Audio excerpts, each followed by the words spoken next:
नमस्कार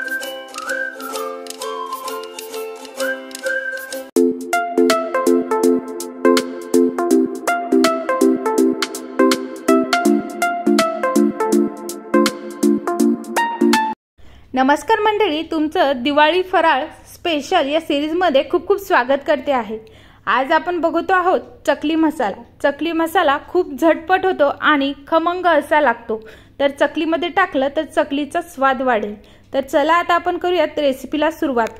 तर त्यासाठी मी इकडे घेतला आहे लाल मिरच्या। ह्या लाल मिरच्या खूप जे आहे ते तिखट आहेत, त्यामुळे मी ह्या अर्धी वाटी घेतला आहे। तुम्हाला जर तुम्ही बेडगी मिरची घेतली तर तुम्हाला मिरचीची क्वांटिटी 1 वाटी करायची आहे, कारण बेडगी मिरची ही तिखट ही कमी असते आणि कलर ही खूप छान येतो, त्यामुळे तुम्ही ती नक्की वापरा। माझ्याकडे ही होती म्हणून मी ही घेतली आहे।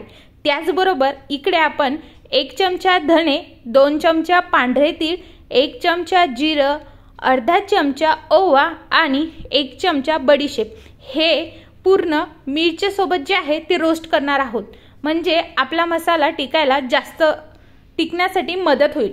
तर आपल्या मिरच्या आधी आपण भाजून घेणार आहोत, पण तुमच्या मिरच्या भाजण्या अगोदर तुम्हाला 1 ते 2 दिवस या उन्हामध्ये वाळवून घ्यायचे आहेत आणि मग भाजायचे आहेत। जर नाही झालं तर मग इथे तुम्हाला मिरची छानशी भाजून घ्यायची आहे, म्हणजे ती जर नरम पडली असेल तर आपण भाजल्यामुळे ती कडक होते आणि मसाला टिकण्यास मदत होईल।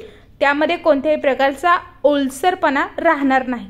आता मंदच गॅसवरती सगळं काही आपण रोस्ट करणार आहोत, जे की मी तुम्हाला दाखवलंय। आता आपण मिरच्या मस्त अशा भाजून घेऊयात।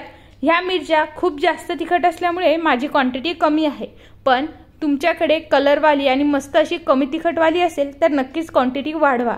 इकडे मिरच्या मस्त अशा भाजल्या गेलेल्या आहेत।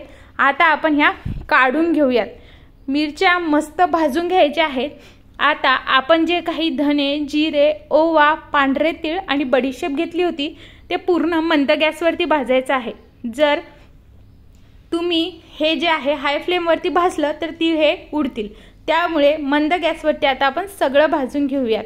इकडे आपलं हे सगळं भाजलं आहे, आता आपण काढून घेऊयात। हा मसाला जो आहे जेव्हा तुम्ही भाजता तेव्हा खूप छान वास सुटतो आणि मस्त हा आता गरमच आहे, त्यामुळे थोडासा थंड होऊ देऊयात, कारण आपल्याला हा मिक्सरमधनं काढायचा आहे। इकडे आता जे आपण रोस्ट करून घेतलंय ते थंड झालंय। आता ते सर्व मिक्सरच्या भांड्यात आपण टाकणार आहोत, तर पूर्ण मिक्सरच्या भांड्यामध्ये टाकून घ्यायचं आहे।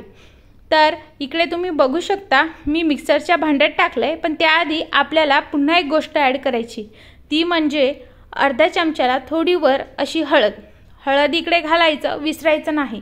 आता हळद टाकल्यानंतर आपल्याला हे मस्त असं फिरून घ्यायचं आहे।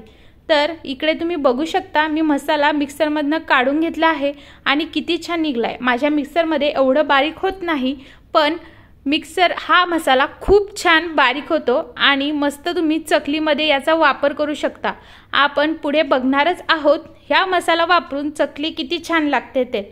हा मसाला आता रूम टेम्परेचरवर येऊ द्यायचा आहे आणि मग हवाबंद डब्यात भरून घ्यायचा आहे। तर अशा पद्धतीने हा मसाला तुम्हाला कसा वाटला आणि किती झटकीपट होतो मला नक्कीच सांगा। तुम्हाला अशा दिवाळी सिरीज कशी वाटते आहे मला नक्कीच कमेंट करून सांगा आणि आपल्या चॅनलला भरपूर प्रतिसाद द्या। धन्यवाद।